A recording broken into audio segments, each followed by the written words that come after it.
Right, so I couldn't think of an introduction for this video. So instead, please enjoy this TikTok I found that I thought you might enjoy. It'll probably be the only lighthearted thing we see today. Y'all want something to eat? I ain't got shit to eat, but I still got this fucking peanut butter. Y'all want some cookies? I ain't got no fucking cookies, but I still got this fucking peanut butter. Drink some water? Well, you can't drink no fucking water, but I still got this fucking peanut butter. Go outside? Well, you can't go outside, but I still got this fucking peanut butter. Down the stairs? Well, you can't go down the stairs, because I still got this fucking peanut.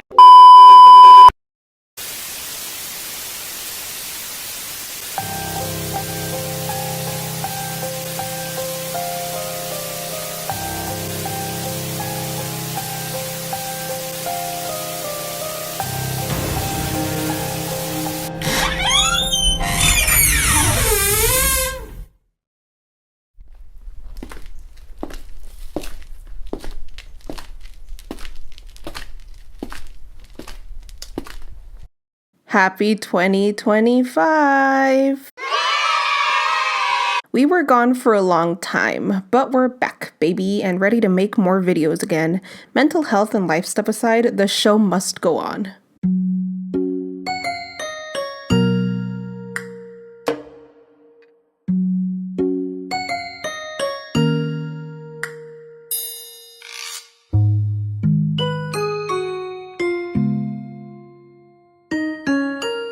For this episode of Dark Broadcast Hours, we crossed the border into Mexico, specifically Mexico City, in the municipality of Huixquilucan, where, in the early hours of March 22, 2010, a little girl by the name of Paulette disappeared without a trace from her bedroom. She would reappear a week later, dead and wedged in between the mattress and the baseboard of her bed. Join me as we unravel this media circus full of sketchy coincidences and lies. An overall tragic tale. This is the case of Paulette Gebara Farah. Hemos visto que la sociedad sigue muy pendiente de esta situación de la resolución del caso de la niña Paulette Gebara Farah. ¿Quién es esta pequeña? La niña se llama Paulette Gebara Farah, tenía 4 años, la encontraron entre la base de su cama y el colchón. Yo estuve ahí en su recámara con su mamá y nunca la vi. Nosotros íbamos a reportar un caso de desaparición, no sabíamos que la niña después iba a aparecer sin vida, desafortunadamente.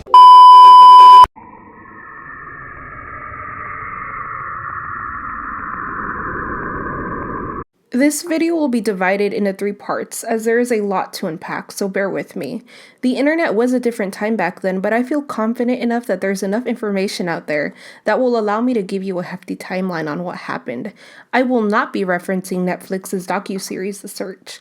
I watched the first 15 minutes of that garbage, and it holds absolutely nothing in common with the actual case. It was treated more like a comedy or a sitcom and less than a respectful true crime docuseries, so we will be leaving that alone. So without further ado, let's begin, or rather let's rewind to Sunday, March 21st, 2010, the night before the disappearance. From here onward, heavy trigger warning for mentions of death and graphic content.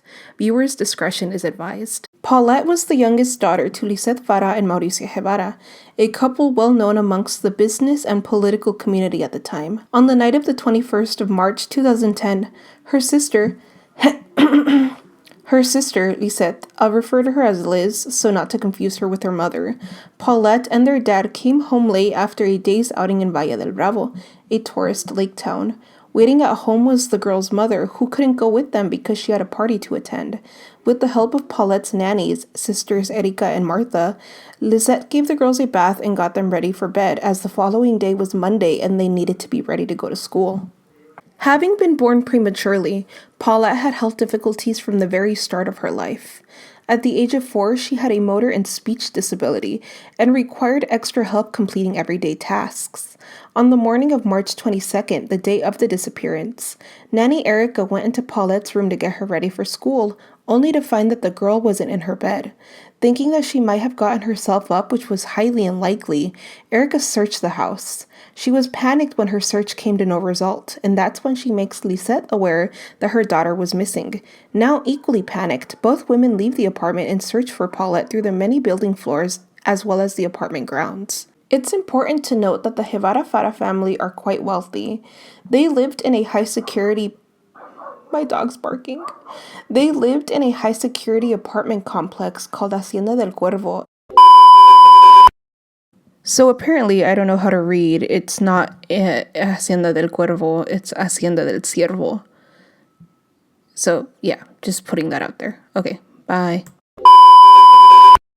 In the abundant neighborhood of Interlomas, in the equally abundant locality of Huixquilucan, with cameras and guards around 24/7, i.e., if Paulette had somehow managed to get out of her bed, out of her room, and out the door, someone, being the guards or another resident of the building, should have spotted her and alerted that she was out to the authorities. But no one did. Lisette and the nannies inform Mauricio, who had just gotten back to the house after leaving to go work out, of his daughter's disappearance. He quickly calls his sister, the girl's aunt, and she subsequently alerts the police. The police then alert the Attorney General of the state of Mexico, who open a case file for her. Paulette was officially on the missing children's list. By Thursday of the same week, the news had made its way to TV stations across the country and everywhere, all over social media. It was all everyone could talk about. Billboards with Paulette's picture were hung all over Mexico City. Translated, they read, "Help me return home. My name is Paulette and I am 4 years old. I have a motor and language disability. I have a scar on the left side of my back. I cannot fend for myself and I need my parents." Next to that was a toll-free number that anyone who had information about her could call. On Sunday, Lisette would come forward in front of different TV stations talking directly to the alleged kidnapper, telling them that if she was returned safely, that she and her husband wouldn't get the police involved. By Monday, exactly 1 whole week since the disappearance, both of the nannies and her parents were under public scrutiny for falsely claiming things that had no proof of happening, giving different versions on what had happened, and giving inconsistent stories. Investigators accused them of delaying the case and altering the timeline of events, and because of that, the 4 of them were held up in a hotel with security guarding them. They had zero permission to leave until the case was solved, and were only allowed to come out to aid the case. The police did a reconstruction for the events that happened at the Gebara Farah household prior to the disappearance. This lasted for a total of 3 days. On Wednesday night, a film crew for a news station was at the house filming a walkthrough of their house, late at night. With them were police and police dogs sniffing out the scene. During said walkthrough, there was a sudden power outage in the entire apartment complex. When the lights were restored and everything was back on air, it was there, live and in front for everyone that had been closely following the case from their homes, that they would find Paulette, dead and tucked away at the foot of her bed. Now, what I'm about to show you is footage from when they found her on TV, live in front of everybody. Heavy trigger warning. Obviously, I'm going to try to find a video with her body blurred, but just in case if you don't want to watch that, go ahead and skip ahead to part 2.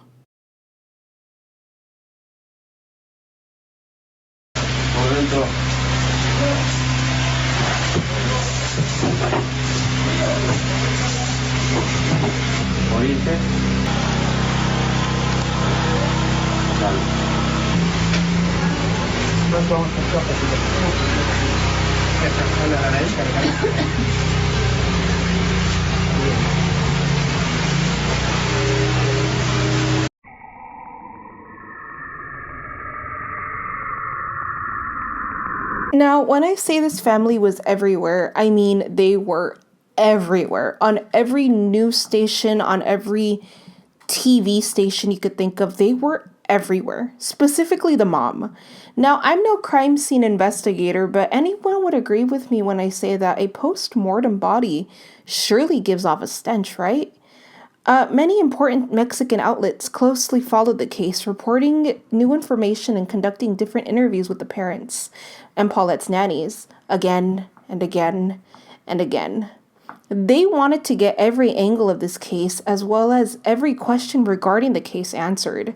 The case of Paulette was all anyone could talk about during the weeks of the investigation and far after. And TV shows and news articles competed to be the first to get the scoop on any new information regarding the case. Of the 4 people being linked to the innocent child's death, the one who faced the most public scrutiny was Lisette. So let's save her interview moments for last, as I think that they are the most interesting. This next part will be covering the interviews conducted during the search, starting with Mauricio Gebara. Okay, so y'all remember when I said we were going to start off with Mauricio's interviews?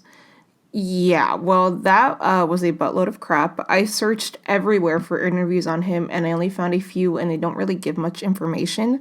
So we're moving on with Erica and Martha's interviews. Alright, so Erica and Martha Casimiro, the sisters and the nannies. My personal take is that of the four of them, these sisters had the least to do with what happened to Paulette's disappearance. The girls seemed to genuinely love their job and the girls, so much so that Erica went on record saying that after the disappearance, Mauricio Gebara remained as stoic as ever, and that Lisette Farah wasn't really all that affectionate with her kids. She said she was much more affectionate towards animals than her own children. Yo, o sea, realmente lo veo sonriente, no lo veo, ¿no? Pero, o sea, normal, porque casi no es de las personas que se entienden mucho, bueno, al menos con nosotras no, o sea, sí un poquito de, como que, pues, pensativo, ¿no? Pensativo.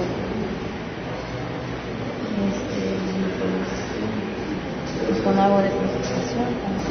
Digo, a la vez a lo mejor por su cara que refleja eso de que está pensativo. O sea, preguntando, ¿no? Pues los señores, ¿cómo estás? Pues triste, señor, entonces ya en eso pues entre la plática y todo, pues yo a veces me interesa, ¿no? ¿Qué señor? Señor Mauricio. ¿Qué cómo?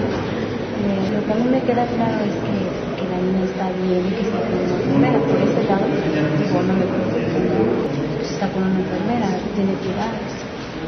¿Así lo dijo? ¿Y a quién se lo dijo entonces? A las personas que estaban ahí. Nos encargamos de las niñas, ¿no? El cuidado de ellas, de estar pendientes a más que ellos. Que yo diga, bueno, pues sí, eso se preocupa. Sí, claro, cuando están enfermitas y llevarlas a lo mejor a comprar un juguete. Pero digo, como un amor de madre, pues digo, no tanto, ¿no? Tampoco es así. Detallitos, ¿no? Que pues uno ve que no es un amor, realmente se vea que tenía amor por sus hijos. Digo, cariño probablemente, pero amor pues no. ¿Pero tú crees que ella tiene amor por alguien más? ¿Te has notado que pueda tener amor por alguien más? Digo, quiere más a los perros. Here's a montage of key points in Erica and Martha's interviews. La señora está sentada tomando café y fumándose un cigarro, ¿no? El señor abriendo el closet que está a un lado, no sé, buscando a la niña. Y al ver que la niña no está adentro, yo también salgo hacia afuera. Y cuando voy saliendo, el señor ya iba hacia la otra torre del edificio y voltea y me dice, ¿sabes qué? Súbete toda la escalera de esa torre y vete hasta el 15 y buscan en los elevadores. Y eso fue lo que hice. Buscamos en toda la escalera, en el elevador. Al ver que no la encontramos, lo que hicimos fue tocar en los departamentos. Pero la que sí estaba era Lisette y estaba fumando y frente a la computadora. Sí. No hacía otra cosa. Ahí estuvo, pues, yo no puedo creer que se haya sentado ahí o que ella, siento que a lo mejor pensó que le estábamos bromeando o no sé, pero ella ahí siguió. ¿Tenían ustedes una relación tan cercana con Lisette de tal suerte que ella pudiera pensar que la estaban bromeando? No, es lo que no puedo creer su actitud en ese momento. Yo a su papá lo notaba que la quería muchísimo, la adoraba y él nunca la hizo de menos. ¿Y su mamá? ¿Y su mamá? Su mamá, pues nunca la noté o sea, nosotras salíamos con ella, íbamos con ella y siempre nosotras llevamos a Paulette. Ella nunca la alzaba porque decía que le dolía la cadera. Entonces si era, como nos han platicado en los exámenes psicológicos, Lisette mamá sí era una mujer fría y desapegada y alejada, ¿solamente de Paulette o de las dos chiquitas? Siento que Lisette estaba más apegada a ella. Paulette sí estaba muy apegada a nosotras, siempre estaba más tiempo con nosotras. Now on to possibly the most controversial of the four, Lisette Farah. Over the course of the next couple clips, you'll note that she's a tad bit, she's high-key weird. She exhibits quite a lack of empathy and apathy for her daughter's disappearance. From cracking jokes to saying Paulette vanished like Harry Potter, to telling her oldest daughter what to say in front of the press because if she says the wrong thing, people might think she did something to Paulette, to asking if she's allowed to express emotions before being interviewed. It almost feels as though she doesn't care and she's treating it like a joke. Firstly, I'd like to start her video montage by showing you this clip and then breaking it down a little further. Usted ya la trajo aquí se acostara.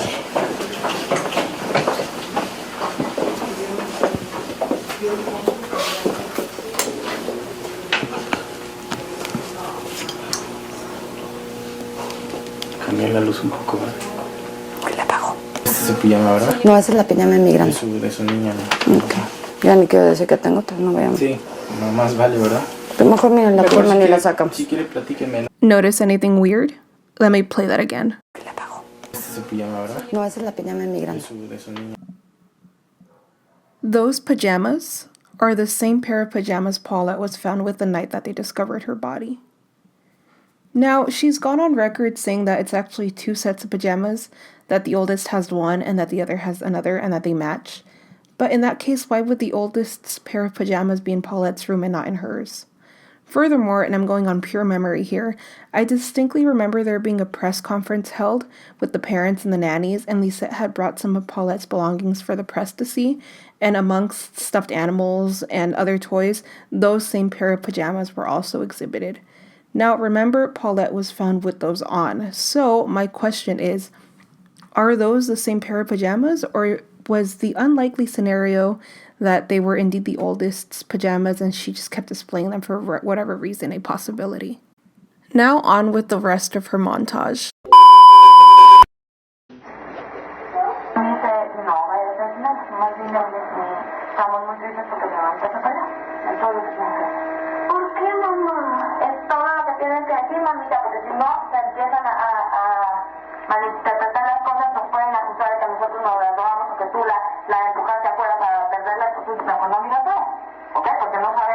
Ya estoy llegando a una conclusión que se la llevaron los dos. Ya esto llegué a la milla. Ya estoy en mi locura. Aquí estamos en un segundo piso. Sí. Tuvieron que haberla bajado de la cama, sí, cargado para bajar escaleras, sí, y sacarla del edificio. Sí. Y sin que ella hiciera ruido. Sí. Iría dormida. Sí. O la durmieron, no sé. O la durmieron. Tu matrimonio ya estaba mal. No. Teníamos problemas como cualquier matrimonio, pero no estaba mal. No a estos grados de que, pues, esta situación, ¿no? Que ni siquiera puedo ir al funeral de mi hija. Porque fue una decisión que tomó mi marido, que no me quería volver a ver y pues me dijo que respetara eso, que él iba a ir un día con su familia y que yo enterrara a mi hija. ¿Es un acuerdo al que llegaron? Un acuerdo voluntariamente a fuerzas. La verdad es que yo, como le dije, es hija de los dos, ¿no? No, nada más mía. ¿Y por qué no estuviste entonces? ¿Por qué no fuiste? Porque me dijo que no, o sea, que no me presentara porque las cosas iban a poner peor. ¿De qué está tan enojado él? ¿De que tú tenías una relación paralela? No tengo idea,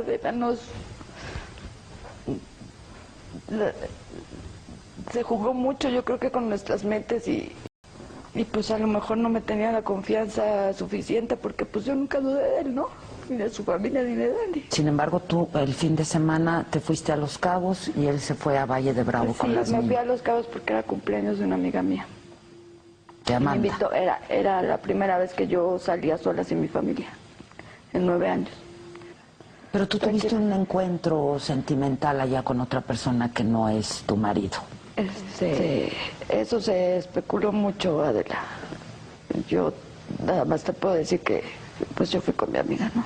Las mamás llevan a sus hijas al ballet, a la natación. Yo en vez de ir a la natación y al ballet, pues voy a las terapias. Mi segunda teoría fue, pues se aventó a la alberca, a quitar la lona, no había nada, Barranca. Vamos a buscar videos, no hay nada. Harry Potter, ok.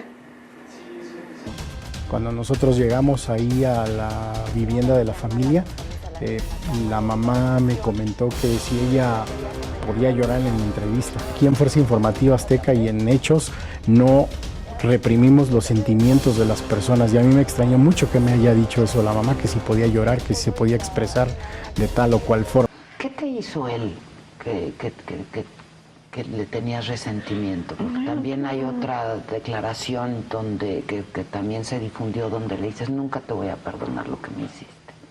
Esa declaración fue que me puso el 4 del bulto. Ya me acordé. O sea, cuando me dijo que había metido yo un bulto.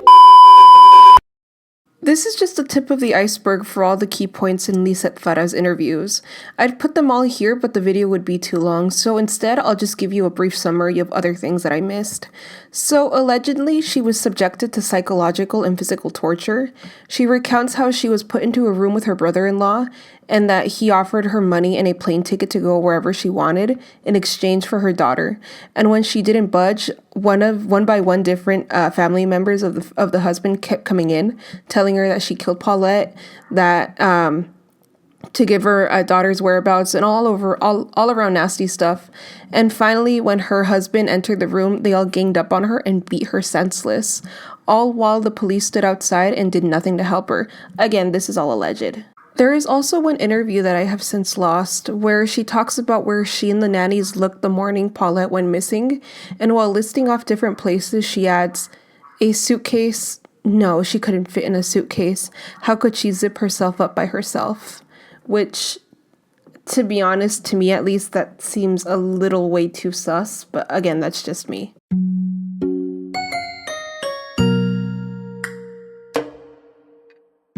So here's the thing. I don't know. I quite literally don't know what to make of this case.